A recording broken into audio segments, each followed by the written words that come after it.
yo, sack that fool. Hit him, hit him, hit him, hit him, hit him, hit him, hit him, hit him, hit him, hit him, hit him, hit him, hit him, hit him, hit him. Smash him up, watch that move. Went too swift, can't catch these dudes. Can't hit him, hit him, hit him, hit him, hit him, hit him, hit him, hit him, hit him, hit him, hit him, listen, listen, listen, hit him, listen. This Eagles talk, this talk Eagles. Philly bleed green, it's from your people. Fly, Eagles, fly. Let's beat the squad. Big Pat shelling, Dante the dark child. Drop the stats on him, drop the facts on him. Spur gang, baby, let's get it on.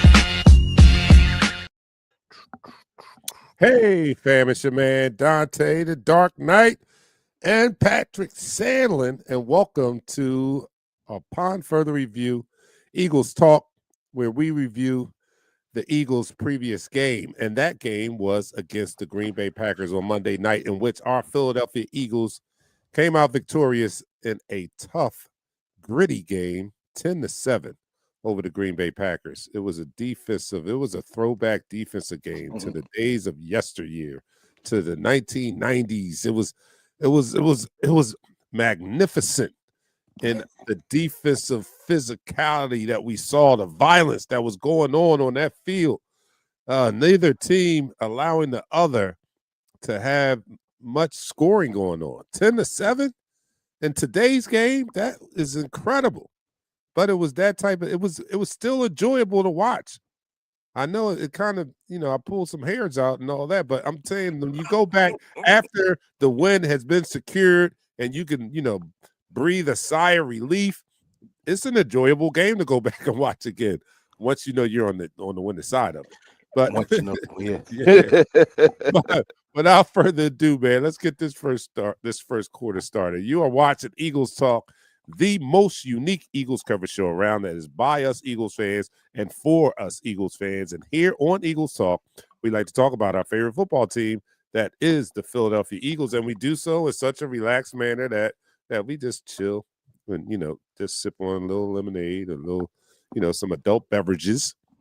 And, we do that in such a relaxed manner that we enjoy them in the form of shots. So I'm going to be doing my herbal tea, and Pat is going to be partaking in the triple mash. Is that triple? Jameson triple. Yes, Jameson triple. So you guys let me know what you are doing out there. Let me get this soundboard up here. We're our own producers, so we have to get all this stuff set up ourselves. All right, so let's take this shot in honor of our 7-2 NFC leading Philadelphia Eagles. Down the hatch. 3, 2, 1.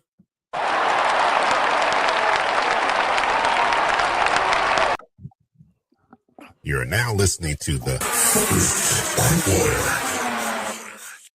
All right, man. We are 7-2. Tough game against the Green Bay Packers. A lot of talk this week. AJ is in the news again. Wow. What a surprise. AJ's in the news again.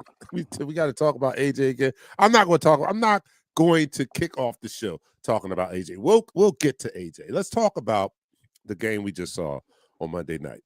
What a wonderful game. Like I said, it was a classic in my eyes because of the low scoring and the defense on both sides of the ball. Like, you could feel the playoff intensity in that game on Monday night. You could feel how bad the Green Bay Packers wanted to show not only us, but the nation, that they were on this level, on our level.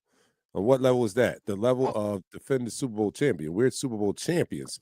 And like me and Pat was talking before we came on the air, everyone comes out and gives us their best game. We're everyone's Super Bowl during the regular season. We're everyone's barometer of where they are. You test yourselves against the elite in the league, and there's no other better test than to go up against the defending champs to see where you are. And you can see that they were trying to establish themselves in that game on Monday night, show the world, show themselves that they can compete on the same level of world champions. And we showed them that they ain't ready yet. No. You're just not ready yet. Just not. And what I mean, I could be a little braggadocious because we won the game, right? So I could be a little braggadocious.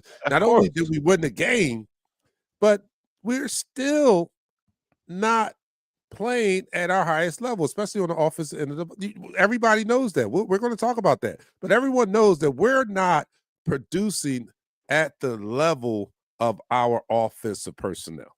They're not producing at the elite level yet, and we're still 7-2. That's got to be a scary thing. I know people look at the Rams, people look at Seattle, they look at those offenses and say Detroit, and they look at those offenses and say, yeah, whatever. But these guys have offenses that are explosive, but that doesn't always win you the championship. Correct. We have a solid team, but go ahead, Pat. We have a solid full round team, and I hate to go on to what AJ Brown said. He's 100% right. Listen, the offense needs to pick up the slack to help the defense out. The defense is doing their damn job. Special teams is doing their damn job. The offense needs to pick it up. But in this game, yes, we did show the Green Bay Packers that they have a long way to go, buddy. It's like they scored 7 points, only 7 points throughout the whole game, and they're supposed to be the one of the favorites to come out as number 1 seed, one of the favorites to go to the Super Bowl, one of the favorites to go to the NFC Championship, and we really humbled them. Shout out to Jalen Phillips, man. Listen, his debut was something else. It's like I think that's what we needed. We had 3 debuts. This past Monday. We had Brandon Graham. I don't have any stats for Brandon Graham right now. I think he had 1 tackle. Nolan Smith had a sack. But Jalen Phillips gets the game ball. He had 8 pressures, 7 hurries, 6 tackles, 2 QB hits, 1 forced fumble, which was actually the game-winning forced fumble. Listen, his ability, his mean streak to cause havoc from that left side end that he was playing on his defense, it made the lives of our defensive linemen, our linebackers, much easier. And shout out to Jahad Campbell. I do got to give some shout out to Jahad Campbell. I know Nicole Deem came in and took your spot, but you're playing like a professional right now. Moro Ojomo, he is playing like one of the best defensive tackles in the NFL. Actually, I have a stat for him if I can find it. He's actually playing elite level football right now. His rankings among all defensive tackles in the NFL. He's number 2 in hurries. He's number 2 in pressure rate. He's number 6 in pressures. He's number 7 in win percentage. Listen, as much as I love Milton Williams, and Milton Williams is doing outstanding with the Patriots, who's about to play tonight, Moro Jumbo is a good fill-in for him. And he has been playing lights out. Man, he caught that last play, Dark Knight. You literally hear him. He's calling it out. I'm not surprised at Ojomo. That's just who I thought he would be. As a matter of fact, and I got tapes to prove what I said. You can all go back and see the replays on YouTube. As a matter of fact, let me get that in right now. You need to go to YouTube and follow and subscribe to Eagles Talk so that you will be notified each and every time we come on. So you don't have to worry about whether we post the show in your favorite Eagles group. You just go to YouTube and hit that thumbs up and subscribe button, and then you don't have to worry about that. Whenever we come on, you'll get the notification, and you will never miss an Eagles Talk again. So that's my little commercial. But going back, right, I've always liked Ojomo, and I always likened him to Milt Williams. Hence, I wasn't really I didn't want to lose Milt Williams, but I felt comfortable because I thought we had an adequate backup, and Ojomo is proving that more and more each game. More and more each game. But I do definitely agree with you about Jalen Phillips and his debut. He looked like he was at home, and it fit like his fit on that defensive line was like a puzzle piece just sliding into place. Like, you know what I mean? Like it fit like a glove. And I'm so happy to have him because I think that the pass rush is going to be markedly improved in the second half of the season as we carry on. Him added to the defensive line. Nolan Smith back now. BG in there for the 5 to 10 snaps that he may get. Doesn't have to make a huge impact, but it allows us to remain fresh in our defensive line or edge rushing rotations. So that's great. So things are looking up. And that was our first game with this more healthy and improved defense on display there. And I thought they did an excellent job of shutting down the Green Bay Packers, holding them only to 7 points. And there was a lot of physicality out there on that field. It was a lot, and I hate to say this. I have people that's I hate to say I'm friends with Dallas fans, but they say, you know what, y'all only put up 10 points. We put up we cow terrorists. We put up 40 points. I said, y'all tied them. Yeah, you let them put up 40 points. You tied them. Shut up. We don't give up points to they weren't worthy. That just showed you the level of defense the Cow Terrors have. They put up 41 points and they barely scored on us. And they wouldn't have done that if Vic wouldn't have went into that prevent. I don't know that. I hate that, but I think that really I think Vic let up on the gas a little bit. He was so protective of the big play that he was letting everything underneath, go down. You know what I'm saying? Well, it wasn't very hard. Yeah, it wasn't a very hard. I'm sorry. And the thing about it, that's what he does. He realized that what can beat us? The big play. What can we control? The play underneath. How can we make plays? The underneath play, punching the ball out, rallying to the football, making a proper tackle. Listen, that's proper football right there. That's proper defensive football, and I can appreciate that. Yeah, it is. So getting back to that game Monday. Now we're talking about all the great things, and I kind of want to stay in that space right there because I kind of went to the other side after the game, but I forgot who I was. My career is a coach, a mindset coach, and I wasn't showing a lot of positivity following the game, although we won. So I'm kind of coming at it from a different approach here. Mr. Positivity here on this side. Mr. Positivity. That was a tremendous game, and for us to win, we needed that win. We were showing the world who we are as a team. We were coming off the bye. We were reestablishing our dominance. And although it didn't show on the offensive side of the ball, the defensive side definitely represented for the entire team in such a fashion that I think they got the job done. We are an elite team, and we just knocked off one of the top contenders in the NFC. Coming into that game, Green Bay was considered one of the leaders of the NFC, right? And we just knocked them off. So we just humbled them. We face another one this week. We have another test. So, we'll see what we do against them. But we just went up against Green Bay, and, I'm like Khalid. All we do is win, win, win, no matter what. You know what I'm saying? That's all we do. Listen, I'm gonna be 100% honest with you. Adoree Jackson kind of redeemed himself. He had a very solid game. Him with Q. I'm gonna get his name right. Q-Tama. Yeah, listen. Q-Tama. Listen, Q Mitchell, he's going to be a All-Pro this year. Yeah, he is playing All-Pro football right now. He's just allowed 25 receptions on 55 targets, and that's all year. 25 receptions on 55 targets. He has allowed the lowest passer rating at 60.3. His completion percentage is 45.5 among cornerbacks with 500+ defensive snaps. That's all pro material. Patrick Surtain Jr. is doing this. Keon Mitchell, I can't say. I don't know why I can never say his name on the show. I wait for this show, I can say his name, but when I get on here, it's like, what the heck? You don't think it has something to do with that Jameson triple? Don't probably contribute so. to. Probably so. But look, Adoree Jackson has no other choice but to look better when there's an adequate pass rush in front of him. Correct. We talk about this all the time. The pass rush is married to the secondary play, right? You look better when you don't have to run around after a receiver more than 4 seconds. You can look like something.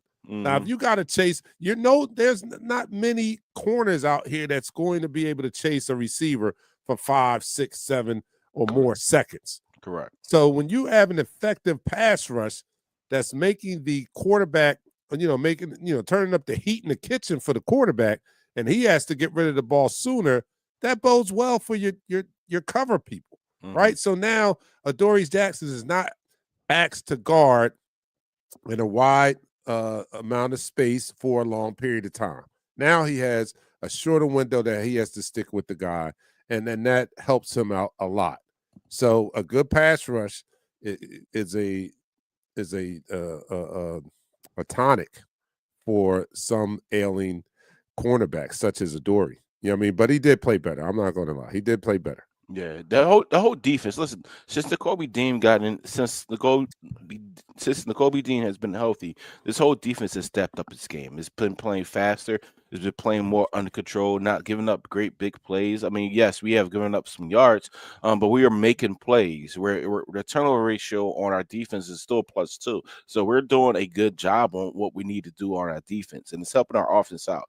Besides the 2 road games against the Giants that we lost and letting the Denver Broncos back into a game because we was playing conservative.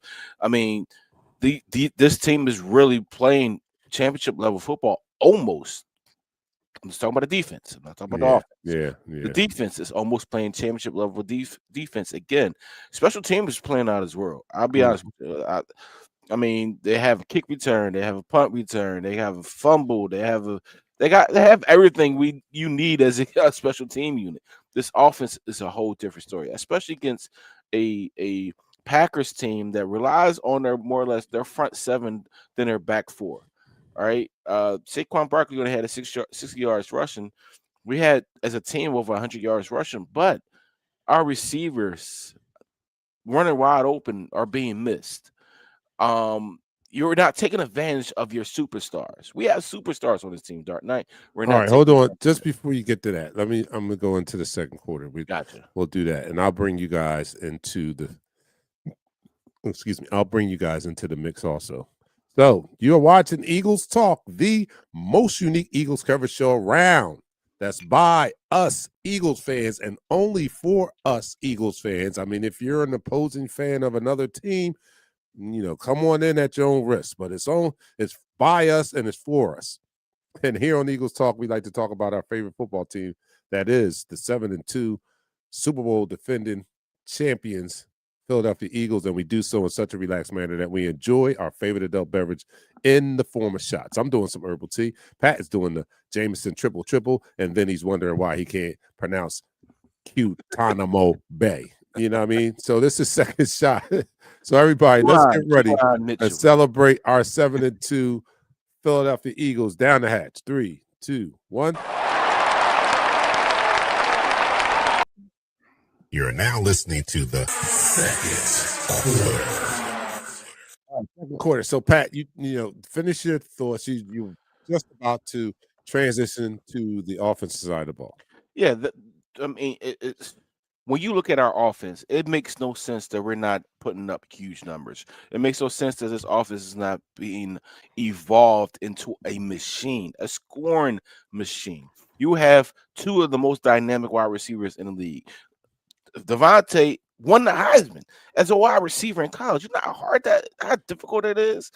In the past 25 years, you can only name one more wide receiver that has won that, and he didn't even play wide receiver full time. He was a Charles Woodson. Peter Warrick won it too, but at the same time, that was over 25 years ago, right? Mm-hmm. So when you look at this in a small sample size, this offense has a Saquon Barkley, a Dallas Goedert, a A.J. Brown, a Devontae Smith, a emerging Jahan Dotson.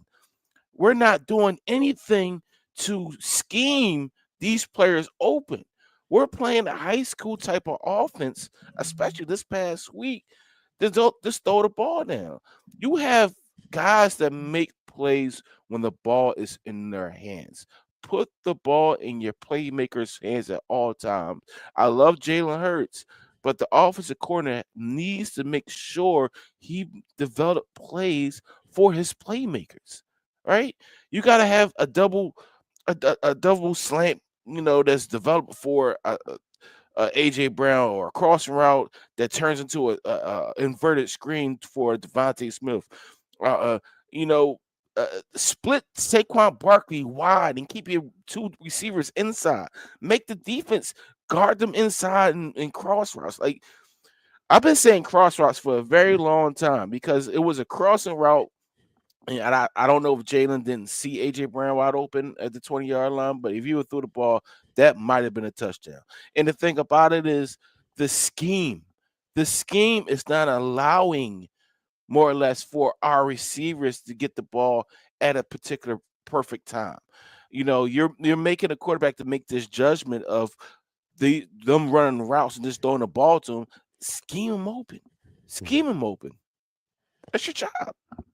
I totally agree. I'm sitting here as I agree with a lot of what you're saying, and I have to apologize. I'm a coach, so I know very much what it means to actively listen and give your total presence to the person that's speaking, right? But admittedly, I was not actively listening as much as I could, because as you were talking, I was thinking, in which way am I going to respond to what Pat says?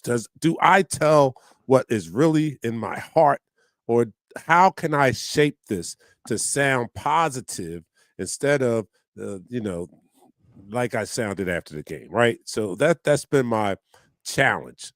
I agree with a lot of what you said. This offense is not, and I said so as much after the game on Monday night. This offense has not been performing up to its full potential, right? And when we know that it can do better. Why? Because of the people you just named, right? AJ Brown, Devontae Smith. We're not talking about average people. We're not talking about some of the lineups that Tom Brady had to play with on his way to a dynasty. We're not talking about the receiving core that McNabb had when he was trying to do his thing here behind in Eagles Green. We're talking about a stacked offense by everyone's opinion, right? You're talking about a top 5 receiver in A.J. Brown, a top 15 receiver in Devontae Smith, a top 10 tight end in Goddard, a top 5 running back in Saquon Barkley, and a top 10, at least a top 10 quarterback in Jalen Hurts, right? And the offensive line that we have. And you expect to see more than what we've been seeing from them. I mean, we're not rushing nearly at the rate that we were last year. That's way off. If we count up our rushing statistics, we're probably at average to below average rushing team right now. If you look at our passing stats, we're probably average to slightly above average passing attack. And I just named an all-star team, basically. So there's something wrong there. There is something wrong. And I don't have, because I'm here now, so I don't have a problem with a lot of what A.J. Brown is saying, because he is speaking the truth. There's something wrong with the offense. It's just not what we expect it to look like.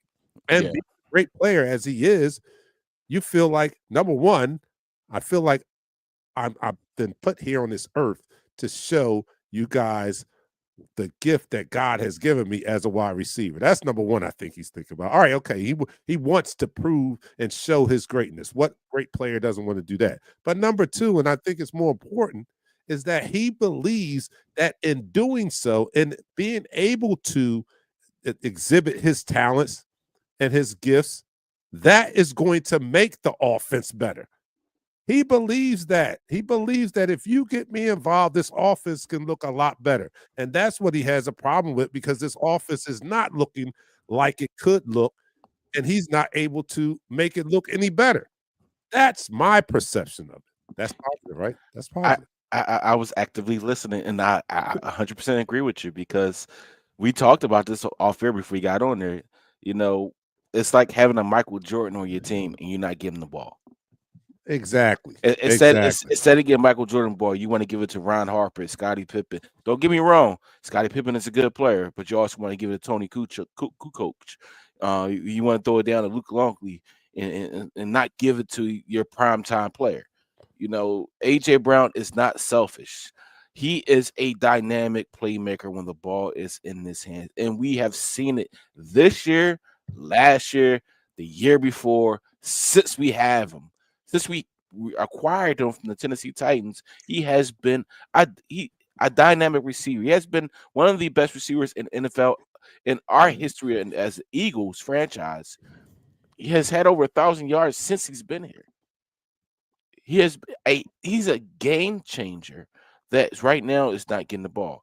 And no, he's not doing any temper tantrums, you know, like a Jamar Chase. I mean, he literally threw his helmet and yelled at his coach. Right?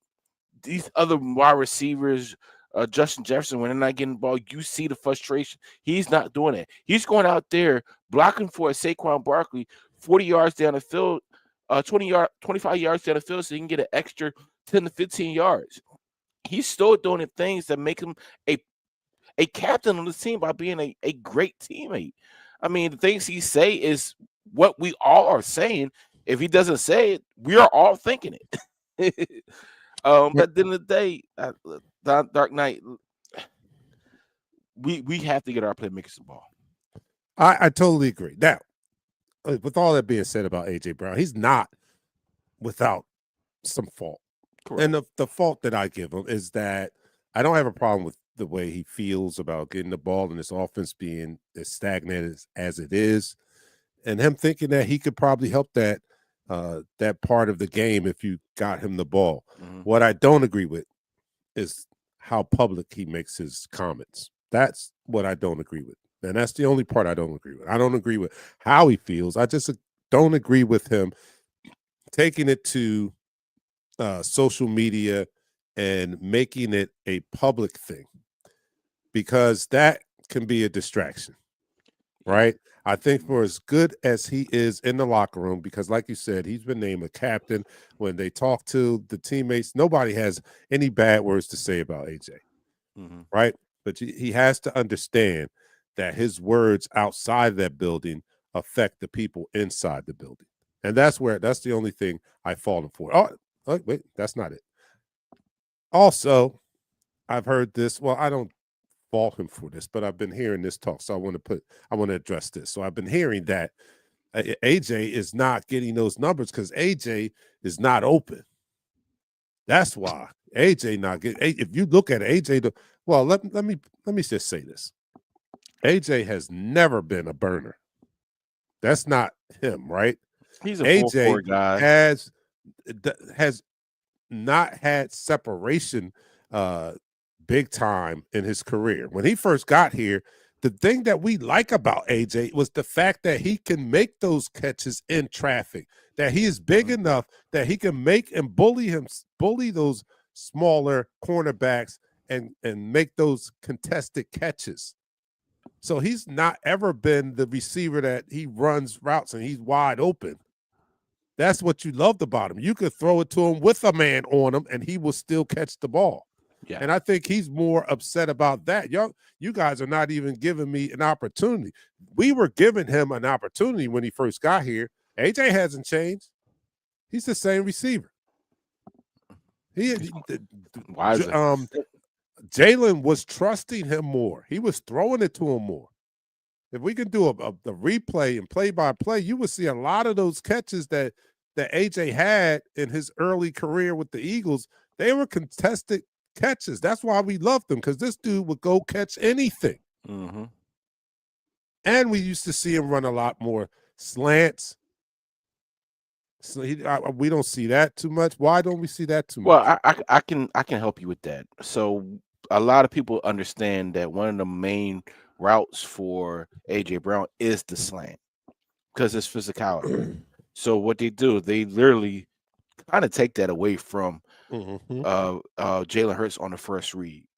But at the same time, you're right. AJ's not a separation guy. He has never been a separation guy, but he still has speed to beat you deep. He still has power to beat you across the field. And if you get the ball close to him, he can make plays. That fourth down play that we just threw it up to AJ Brown. I mean, if you put it on the outside, he makes that contested catch. Oh, it wasn't a great catch. I mean, it wasn't a great throw. It was not one of Jalen's best throws. And don't think that Jalen is above criticism here. That was not the greatest throw. It was underthrown. Now I've heard the talk about AJ could have fought for the ball a little harder, might have got a pass interference. I do agree with that to a certain extent. But had the ball been thrown accurately, that was a touchdown. Yeah, let's not get it twisted. He had a step on that dude. If that ball was thrown accurately, that's a touchdown. Yeah. So I just want to put that out there. The offense is like I heard you say, and I said I was talking to someone and I was saying the exact same thing with a lot of energy behind it. But when your best player is not getting the ball or only getting the ball 2 targets a game, you have to scheme for him to be able to give him. That should be your job. You're the OC. If one of your top weapons is not being utilized and your offense doesn't look explosive, how about this? How about we get him more involved in the offense? Yeah. And it's my job as OC to make that happen. I have the power to draw up plays to get my man open. That's my job. So, although I think Kevin Patullo is doing better than he was in the first 2-3 games, I think that he still has some growing to do. I really do. There's a lot that I can say about this offense, but the bottom line is we're still winning. He's still feeling his way, as I expected with this year with a new play caller. It's not an automatic when you bring play callers in that they're going to hit their stride and everything's going to be a smooth transition. Correct. Especially when you bring a first-time play caller. This is bound to happen. But you know something, I'm gonna say this, DarkKnight, and I think I said this last year, and I was talking about Vic Fangio in particular. I know we gotta get to some of these comments because we've been neglecting our third host. But we need to get to them.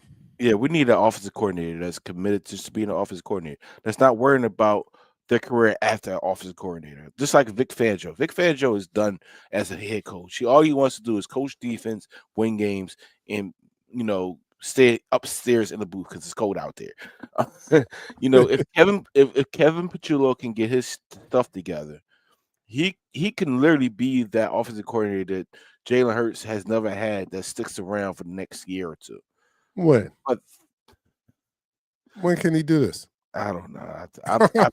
I'm just throwing a wish in the wind. What has shown you that he could do this right now? I mean, what are you talking about, Pat? What has shown you that he could be the guy you just described? So we're gonna have another offensive coordinator next year, and it's gonna be the 6th offensive coordinator in 6 years. Now, look, I'm not going that far. I'm really not going that far because we have seen glimpses of this offense look like a cohesive unit.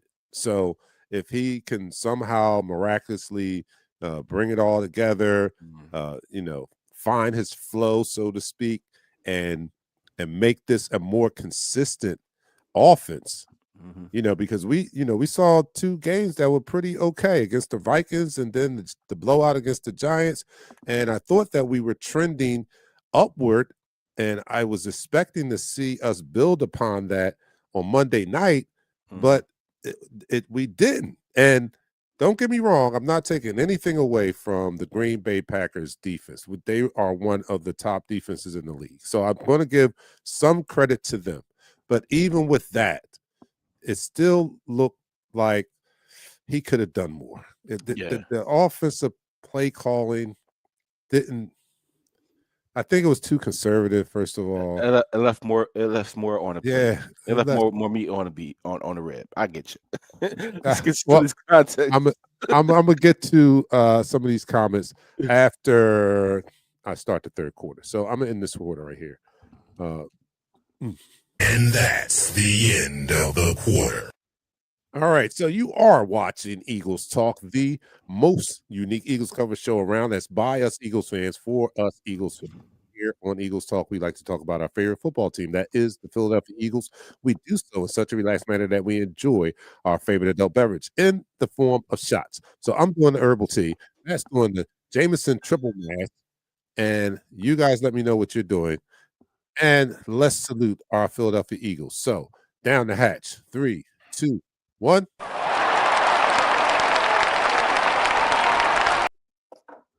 You're now listening to the third quarter. All right, so please accept my humblest apology for not bringing my third co-host into the show earlier, and that's you guys in the room. Please forgive me. Please come back. I am sorry. I did not mean to ignore you guys for this long. We're family, and we're having a family conversation, and I waited this long before I let my family talk. I'm sorry. My apologies. So the first person in the room tonight is Myron. He says Eagles talk. I'm not going to go through a lot of them because I want to get to the more recent comments, but he was the first person in the room tonight. Thank you, Myron, for watching us on YouTube. And if you're not watching on YouTube, if you guys are on Facebook, please go over to YouTube, hit the thumbs up, and then hit the subscribe button. That way you don't have to, you'll get the alert every time we go live, no matter where you're at, no matter what app you're in. You'll get that alert from YouTube saying Eagles Talk is going live. So do that. And we need the subscribers too. So do that. All right. And one of these days, we're going to actually have one of our shows going to be strictly on YouTube. Yeah. One day we're going to move strictly to YouTube. So you might want to prepare for that. So Tina is the second person in the room. And Jeremiah, you're third. Wow. Jeremiah, you usually are never late. I mean, not first. You're always first. So Jeremiah is here. Sharif is here. He says, what's up, good people? What's up? Christopher Burton, long-time follower. We love Christopher. Tell the story all the time. I had guest shot takers on the show, and Christopher was one of them. And it is a very, very memorable show. By the end of the show, Chris was not making any sense. I don't even think the sounds that was coming out of his mouth could be described as words. They weren't even words anymore. There weren't any words anymore. All right. So Mario's in the house too. So I'm gonna go down to where you guys are currently speaking. Oh, Dion's here. So Dion said, let me find out. I missed a 30-minute sequeliquy from Dante. God is good, lady. Won't he do it? Yo, it's good to see you back here, Dion. I hope it is good to see you, Dion, with your smart ass. Where's Nichelle? Yeah, you missed Nichelle. She was here on Sunday. I mean Monday night, actually. Yep. Here on Monday night. Is the liquor telling Pat he can be that guy? Oh, he's been in the room for a while. All right, okay. Kevin Matullo needs to go. Now we're talking my language. Who said that? Oh, Jerome Daniels, yeah. Oh. All right. So Sean Pinkney says Sirianni was hired because he was supposed to be the next offensive guru. Mm-hmm. Yet here we are every other year trying to find a good coordinator. That is a great point because I say that all the time. And we can go back to when he first got here. He was horrible as a play caller, right? But he realized promoted himself, mm-hmm. and then he promoted Steichen, right? Shane Steichen. Shane Steichen took the same offensive system, and he did the best with it from all the offensive coordinators we had under Sirianni. Shane Steichen was the best. He let Jalen be Jalen. He let him run the RPO to perfection. Mm-hmm. It almost won him an MVP in that second year. And he was amazing, right? Then he leaves, takes a coaching job. He promotes someone else from within, Brian Johnson, and horrible. It was a disaster, right? He took a very talented offense because this offense is basically the same except for Barkley wasn't here, right? It was Swift. Correct. It was Swift. Took that offense looked horrible, right?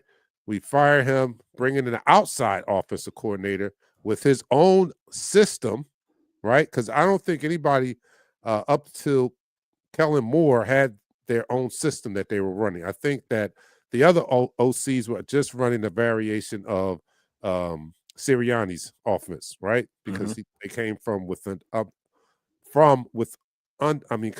came from under him. All right, so they were part of his coaching staff and tree. So I don't think any of them had their own system. But Kellen Moore had been a experienced OC. He had his own system. So he comes in with his own system. They kind of marry in some of Sirianni's principles and plays that he knows that Jalen is comfortable with. And they come up with what we saw last year, which was a run-heavy offense. And that wasn't – I don't think that was totally Kellen Moore's idea, because No, that's not what he was known for, right? you got Saquon as running back. You got a feature, right? So they got together and they decided that the best path for this offense to be successful was to lean on Saquon's leg, and it worked. We won the whole championship, but afterwards, we don't go get another outside OC. That's the problem. That was the mistake. We should have went and got another outside OC, but they were happy. They won the Super Bowl. They allowed Nick Sirianni to hire his own OC. And that was coming into this year was the biggest concern I had. I didn't care about 8 people leaving on defense. I didn't care about that because in Vic Fangio, I trust. Yeah. I said from the start, when asked before the season, what's your biggest concern? I said, it's the play calling. It's the play calling. People were like, why? Why are you worried about that? We still got Saquon. We got stuff. And I said, I seen it. I seen it go from Nick Sirianni, look horrible. And I'm saying this because this is how important an OC is. Because you can have, a good play caller is. Because Sirianni was using the same system that Shane Steichen was using. And when Sirianni called the offensive plays, it sucked. Steichen took the same book, made it look beautiful. Right? Kellen Moore had his own system, married in with some of his own other stuff. And they made that work. But we saw Shane Steichen take that offensive system, make it work at its highest level. The next year, Brian Johnson takes the same exact offensive system, and it looks like shit. So what I was saying is that the play caller is going to be very important because I've seen this offensive personnel go from great to shitty, and the only thing changed was the play caller. And now we have some of the same thing. It went from Super Bowl worthy, record-breaking rushing to now, I don't know what we get from week to week. I don't know what to count on. This thing is so volatile and fluctuates so much. I don't know what to expect. What is the identity of our offense? You tell me, Pat. What's the identity? I knew what the identity was last year. What's the identity? We don't have one. We don't have our identity. Right now, our identity is being conservative. Make sure we don't turn the ball over. Don't put the ball in a harmless way. Don't make explosive plays. Because when you're aggressive, you're putting the ball in a harmless way. Interceptions, turnovers, that happens. That's football. It's going to happen. Nobody's going to throw 40 touchdowns to 0 interceptions. Nobody. All right, that's video game numbers. Couple things happen, right? What I feel happened. And it probably has something to do with A.J. Brown, right? And I think that the change has been in Jalen Hurts. Don't get me wrong. Hear me out. I hear it. Here it is, right? AJ first comes here. Shane Steichen's the play caller. They running RPOs. AJ banging. He's shining. He slants. They throwing a beautiful deep ball. All this. It was kind of explosive, right? Yeah. Then they get to that. I don't know when it changed. After the collapse of 23. And Jalen didn't have a great year, a lot of turnovers, right? If you recall that year, a lot of turnovers. Then in the Super Bowl year, the beginning of the Super Bowl year, which was the year after that, the first 4 games, a lot of turnovers, right? Jalen was still turning the ball over. Yeah. They went into that bye week and they said, look, you cannot turn this ball over. We need you to take care of this ball. After that, we have not seen Jalen take nearly enough chances with the ball like he used to, right? And then part of that is what made him who he was, because he would throw it to AJ even when AJ was covered, and AJ would go get the ball. That's what made him a great receiver, right? But after coming out of that bye week, and they told him to take care of the ball, and I'm not faulting him for it. He does an excellent job at taking care of the ball, and that is a big part of us winning, because we win the turnover battle, and we win it because our quarterback doesn't give the ball away.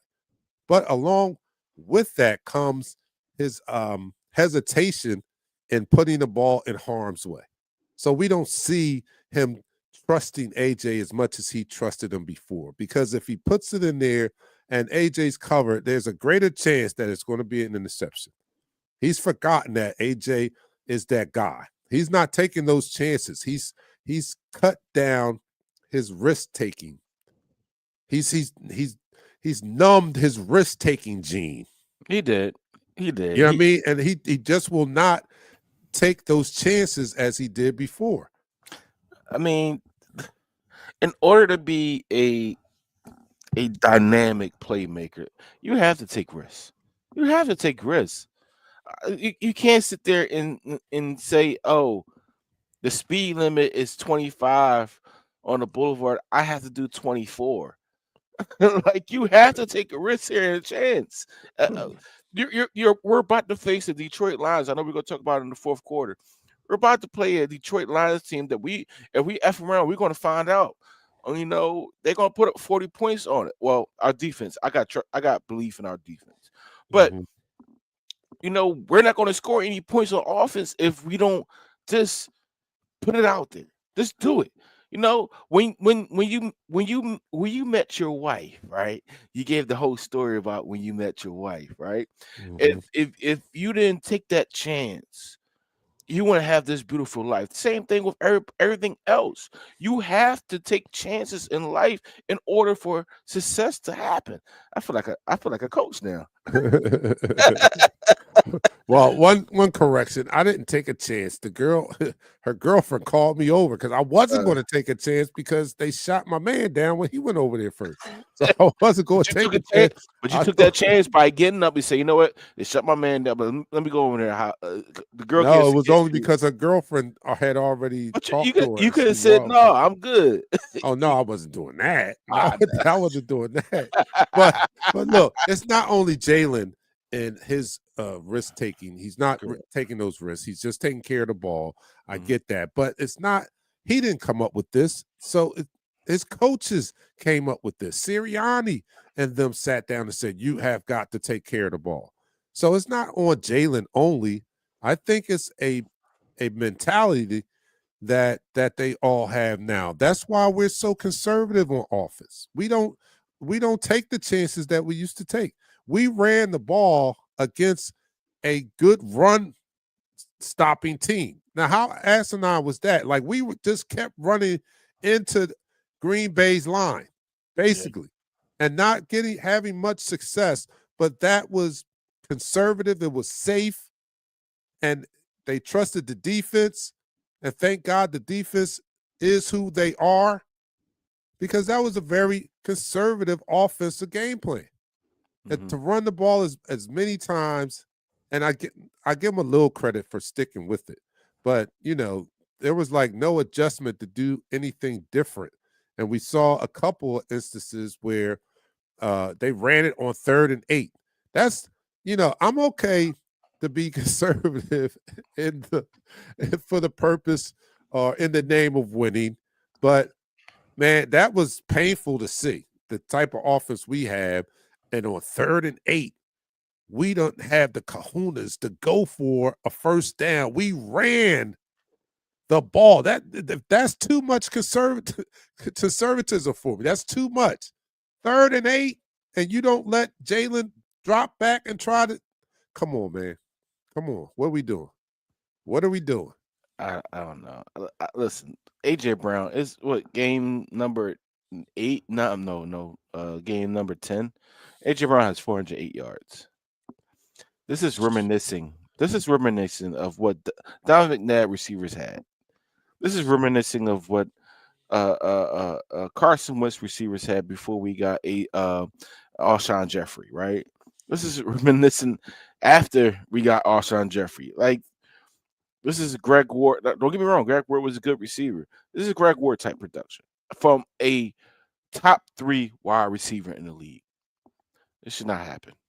I heard a talk show host today make points about this being totally about AJ being selfish and the such. And his basis of his argument was, if we look at the numbers, passing numbers from last year to this year, although they're not, the offense doesn't look like we want it to look, it's not explosive and all that. If you compare them to last year, all the numbers are up. Jalen Hurts has better numbers this year at this same point in the season than he had last year. Dante has better numbers this year than he had last year at the same time. Goddard had better numbers, more touchdowns, more receptions now versus last year. The only person that hasn't is AJ, and he was trying to make the point that everything else is going fine. AJ's just not getting his numbers, and that's why he's sulking. No, I don't care if the numbers were a little better than last year. Last year's passing numbers were average. We didn't like the passing game. He had, it didn't wake up until the last 2 games of the year, which was the Super Bowl and the NFC Championship game. But let's not forget, in the middle of last year, we had problems with our passing game. So to compare those numbers to those numbers last year, that doesn't impress me. They were average last year. You see my motivational stuff. What's my tagline? I did not come here to be average. And this offense did not come here to be average. And that's the problem. They're average right now.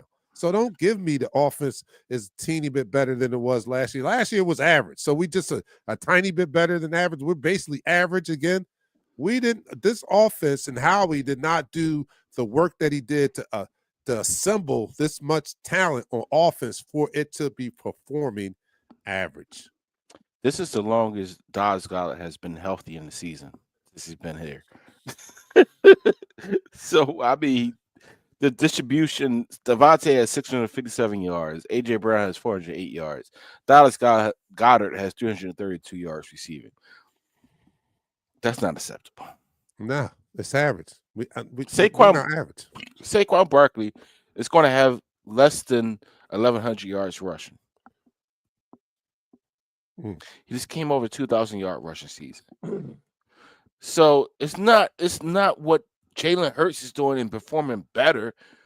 It's what the offense is doing. The offense is not performing, period.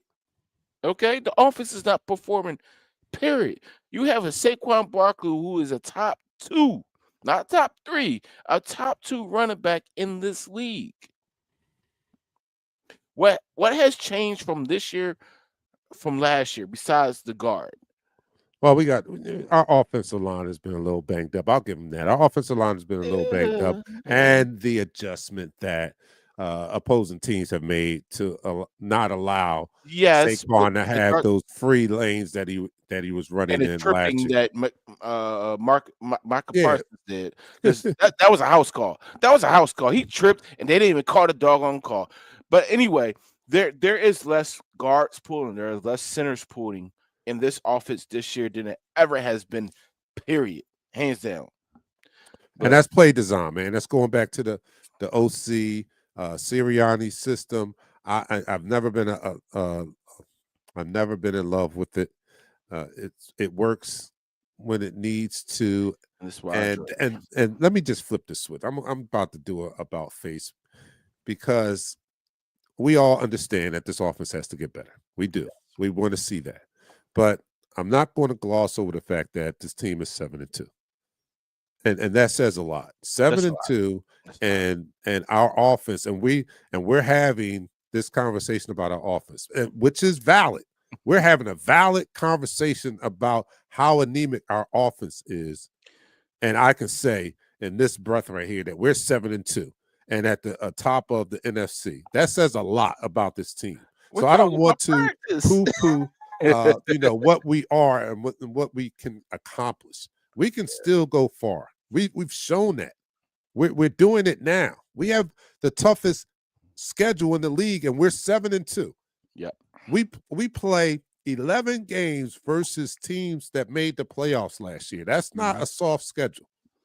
And then halfway through that schedule, we are 7-2, having played the likes of Green Bay, the LA Rams, a top team. People have some of them have them in their top 5 now. The Rams, Tampa Bay. Yes, you're 100% right. We beat some teams out here. The Vikings. We beat some teams. So we're still a good team. We're still a great team in my eyes, because when you can still knock off some of the toughest talent and you're not playing at your level, your highest level, like we're not in the latter part of last season, like the postseason we had. We're nowhere near that level on offense, right? Yeah. I mean, our defense balling out, but offense, we're nowhere near that team of last year's offensive prowess, right? And we're still 7-2. We're still knocking off the Green Bays, and we're not even running at 100%. So that's not anything to be sneezed at. I'm still proud of this team. And we're still going to the Super Bowl, in my opinion. Being KC in KC, beating the Bucks in Tampa Bay, beating the Minnesota in Minnesota, beating Green Bay in Green Bay. That speaks volumes of what this team really is, right? It's a championship caliber team. You find ways to win. When you are a championship caliber team, you find ways to win, regardless of what issues you might have on offense, what issues you might have on defense, whatever issues you have with the coaching or special teams. You always find ways to win, and this team just finds the will to win. Last year, I hate to throw Kansas City out there, but there were 7 games where Kansas City should have lost. But as a winning franchise right now, with the winning philosophy, winning mindset, right, the positive mindset, they just did whatever was necessary to win that particular game. No, they had the they had refs. They had refs, man. I'm talking, and that if it wasn't for that, there would have been a lot of similarities. But they had some calls. You could look at their game and be like, "Oh, it's no way in the world." And that's the difference. We don't have that. You know what I'm saying? Yeah. Maybe there was some questionable calls in the Giants game, but they went both ways. They were making bad calls against us as well as they were making it against the Giants. But Kansas City had a lot of help, in my opinion, and I didn't think they were that team that everybody thought they were coming into the Super Bowl. I had seen them, get some aid from the referees and win some games that they might not have won otherwise. That would have really gave them a record that reflected what level they were on. Because I didn't think they were on the level of what their record was last year. I was the only one like, this team is not that great. I'm telling you, and we showed them. But this team is great.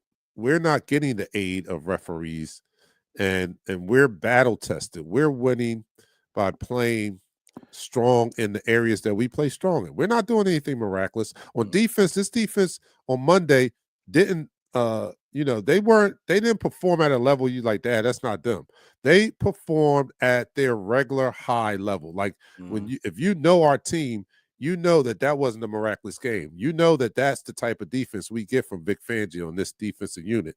Even before they added the pieces, we would still get physicality and heart and effort. Right now, it's just better because we've gotten some better players come back, and they're feeding into that energy, that physicality, that violence, and that great play. We just have great defensive players. So that wasn't an anomaly. That was who we are. We are a great team. Yes, we have a good team. Besides that, and I want to go back to the Green Bay game because I just saw the comment. Tony Barron from down south, he said it's midday Friday here. And the last comment he just put up there before we start the fourth quarter. The first drive versus Green Bay looked great, but after the fumble, they went back to their shell. Why not acknowledge It was just a good defensive play and stick to your guns. That's 100%. They were aggressive that first series. They went 77 plays. Yeah. I mean, 77 yards. Yeah. And that fumble changed the whole philosophy of the rest of that game because we went into a shell. But before we go in the fourth quarter, that touchdown play had influence by a controversial player, and I'm going to hold that off into the fourth quarter. All right. Okay. Go make a short fourth quarter. I know we've been on here long. And that's the end of the quarter. All right. You're watching Eagles Talk, the #1 Eagles coverage show on Facebook. That's by us Eagles fans and for us Eagles fans. And here on Eagles Talk, we like to talk about our favorite football team, that is the Philadelphia Eagles. We do so in such a relaxed manner that we enjoy our favorite adult beverage in the form of shots. So I am doing my herbal tea. Pat is doing the Jameson triple, and I saw some people out there that's doing their thing. But you grab your drink. Let's toast to our Philadelphia Eagles. Down the hatch. 3, 2, 1. You're now listening to the fourth quarter. Yeah, so this team is still a great team, and we show the grit every week. We have shown the grit every week of this year. The other teams are, having or experiencing their Super Bowl against us. Mm-hmm. That's what they're doing. They're playing their Super Bowl. We have to face 17 games of people coming in here trying to, having their Super Bowl against us, trying to knock off the champs to see where they are in life, right? They come in here to see where they are in life, and they find out by competing against us if they're getting closer or if they need to go back to the lab. And so far, we've sent 7 people back to the lab and told them to go figure it out because you're not ready. You got to go back in the oven just a little while longer and get brown on the other side, but you're not ready. So we've done that 7 times out of 9 teams. And I get it. What? I gotta. What? I gotta add to that. We are winning. Sean says herbal tea. Shake my head. You must have been on a bender last weekend. Really quickly, I want to go to one comment that we have up here about Dickerson. Not Dickerson, about Drew Johnson on YouTube. Before I go, because I want to answer this right quick. Okay. But Drew Johnson said, I would argue that they don't pull this much because the O-line hasn't been healthy. You're right. Mulata isn't playing his best either. That's not true. Believe it or not, Mulata had a 91.6 run grade last week. He's been playing as a top 3 left tackle since week 3. Now, I don't even think we're talking about his blocking. I'm thinking about he hasn't been alert. He's been, these stupid penalties. You know what I mean? You got to be, that is just as hurtful too. And especially in at the wrong moment. And he's had some big ones in the last couple games at some critical times. And he has to pick that up. Yeah, it's he does have to pick it up. He's going to be better. But this comment by Demetrius Todd Easley, I agree. We can't overlook the 7-2 record, but Seth Joyner says, don't accept play in a win that you win accepting laws. I want to say this. As much as I love Seth Joyner, I love his takes. He's as serious as he can play. When he played the game, he played the game to the highest degree. I believe he did win the Super Bowl, not with the Eagles. But a 7-2 record is a 7-2 record. Just like a 14-2 record is a 14-2 record. Regardless of how they got there, they still won as a team. Now, if we are getting better moving forward, if the defense is starting to pick it up and our offense starts to pick it up towards the playoffs, then this whole don't accept a play in a win that you want to accept in a loss goes out the window, because now you're looking at a team that no matter what play they throw out there, they can win the game. And it's just I understand what he said in this aspect. But you know what? We we we kind of agree to disagree. Well, let me say this. This team is still on the road to winning, right? Because we this team is not going to stop looking to improve. You know what I mean? So we still have that hope. Not only are we still winning, we're still 7-2, and we're still figuring it out for the most part. And that's not going to stop. It's still going to. They went back to the drawing board, and they're going to come out and they're going to attempt to be better on offense against the Detroit Lions, and they're still going to compete. And I think they're going to win. You know what I'm saying? But that's just me. But this team is still. That's why I think this team is so dangerous, because we're still getting better. We haven't reached our plateau, Correct. right? On offense, it's just not finished. It's not a finished product. It has to go back in the oven too for a little while. Every week we have to put our offense in the oven and turn up the heat a little bit and see if we can get it to the done stage. But it's not at the done stage yet. So after every week we put it back in the oven. But what I mean is we're still coming into ourselves on offense, and we just hope that we get near hitting our mark at the end of the season. You know, that's when you want to be playing your best football, right? So if we can get this together, because, you know, for real, this is the offensive coordinator's only window to save his job, really. Mhm. The rest of this season, if he doesn't get it together, he will definitely not be back next year. And even if he does, it still may be slim pickings, depending on how much they improve. But anyway, so we're still improving, and we're 7-2. And we're just knocking teams off that are coming, and they're giving us their best, and we're still knocking them off, and we've not given them our best. That's the Correct. part. We've got people coming in here, and they're giving us their best, and we're knocking them out, and we haven't given them our best. That's the part that's scary. So I get it. The Rams are putting up more points. They look great, but we beat them. We Yeah, beat them doing what we do. You know what I'm and that's saying? crazy that you say that, Dark Knight. Yes, that's a scary thought. A scary thought is that this offense hasn't played even close to the potential where they can play. Imagine if one day say, you know what, F you, offensive coordinator, we're playing our game, and they just go out there and play their game. It might be a different story. Yeah. I have been talking a lot day in the chat room talking about us. All right. I know. But Listen, it's a lot to digest in this game because it's a. We talked about Jalen Phillips in the first quarter. He was a yeah, we monster. did. Jalen Yeah, Phillips was a monster, and I'm he so. was. I gotta read this comment. I gotta read this comment before we go All right. anywhere else.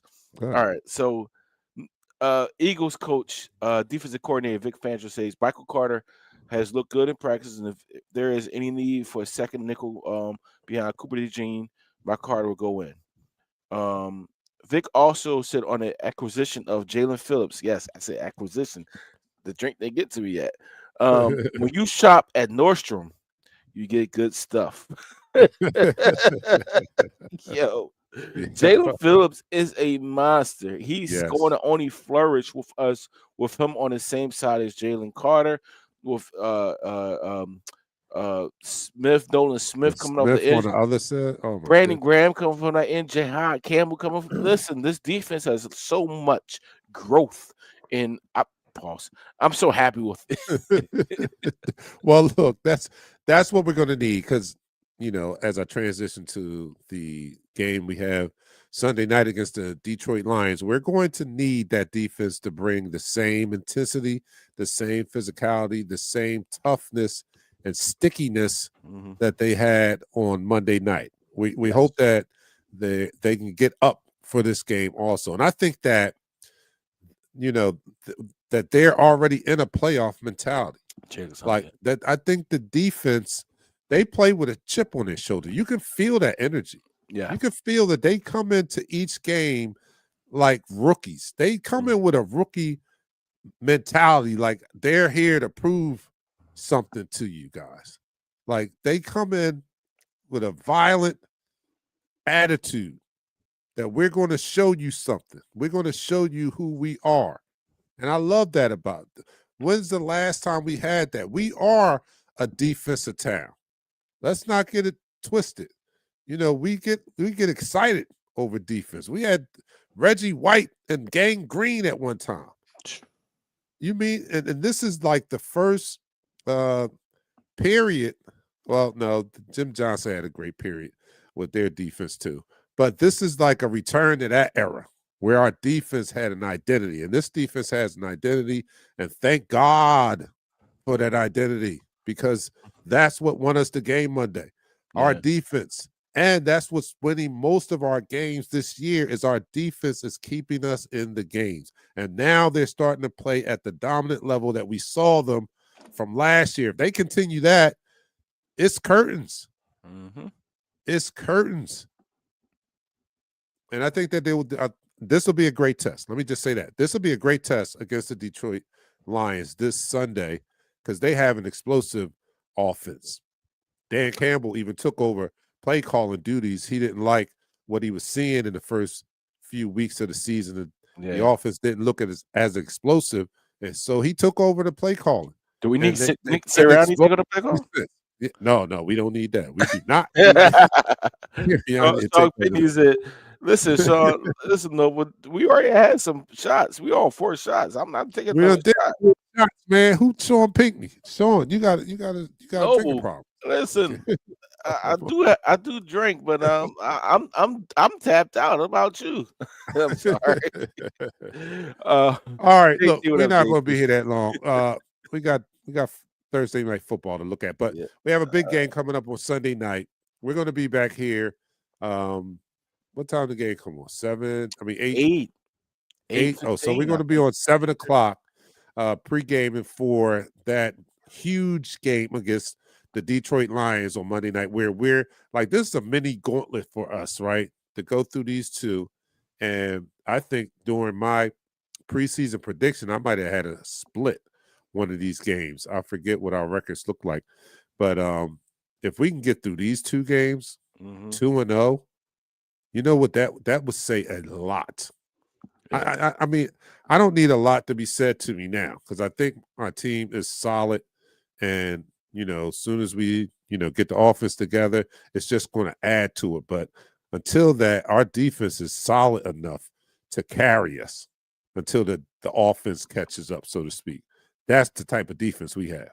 Can I give you a couple more stats real quick before we run out? Sure. Top 10 coaches, active win rates. Nick Sirianni hits everybody at a 0.714. Right, the clip. Nick Sirianni right now is, knock on wood, it's undefeated against the NFC North. Wow, incredible. I know records are meant to be broken. I don't think this can be broken. I do agree with you. I don't want to give my prediction right now, but the Lions have something called injuries. They have a lot of injuries. They have a lot of people that's down. Even though Adrian Hutchinson, their defensive end, didn't practice. Say Adrian Peterson. Oh my God, he done came back. Look at Pat. All right, it's about the end of this show. Adrian Hutchinson didn't practice yesterday. He might have practiced today. I'm waiting for the reports and everything like that. But if he doesn't play, they're down another pass rusher. Their defense is not as stable as it was when all their guys are healthy. And we can take advantage of that. I mean, now this is what I see. So Detroit's offense is just as strong and meaningful to their team as our defense. Yes. You know what I mean? So, their offense carries them. When they get rolling, it's hard to keep up with them. So their offense is dynamic. On our side of the ball, our defense is dynamic. We have bigger playmakers than they do. That's the crazy thing about it. The crazy thing about it, if you look at the Detroit Lions and you look at the Philadelphia Eagles, player for player, you will pick the 40. You will pick the Eagles. Yeah, we would because we're Eagle fans. I'm saying. Jameson Williams know, over anybody- Devontae Smith. Amon St. Brown over AJ Brown. No. Laporta over Dallas Goedert. Maybe. Their running backs. Gibbs. Gibbs over Saquon Barkley. Gibbs is fast, but he didn't have 2,000 yards. Saquon Barkley. I mean, their quarterback, golf. I hear you, and I feel the same way. But Jalen Hurts went to 2 Super Bowls and won one with an MVP. yeah, I get that. I understand. I feel, and I totally agree with it because I'm an Eagles fan. But the real issue here is not who you pick all all time. It's how these players are playing now. Right. You know what I mean? Right. So yeah, Saquon Barkley 2,000 yards. Saquon Barkley not, he barely averaging. You know what I mean? He's not having that type of year. So he can work for 500 yards against them. That type of gear right now. So Yeah. I'm not saying he's better, but who they are as a total player means nothing if they're not doing that right now. If they're not allowed or performing at that level. Yeah, AJ Brown performing and being utilized like I know he can be. Yeah, take him all day over Amon Brown, right? But that's not what's happening right now. 100%. Right now, Detroit is putting up 40+ points and stuff like that. All right, offense is not doing that. So, we're going to need our defense to come in and neutralize. I feel good about that. Don't get me wrong. I feel good that they will neutralize that. But we're going to need our offense to do their part too. We're going to need our offense to outplay their defense. Because if we ask our defense to step up to the challenge that we need them to step up to and stop Detroit, then the offense has got to come and contribute to the party. You can't just be freeloading. They have got to come and contribute to this W if we want to get this W. We've got to have 10 points is probably not going to win it for us on Sunday night. So let's get it figured out.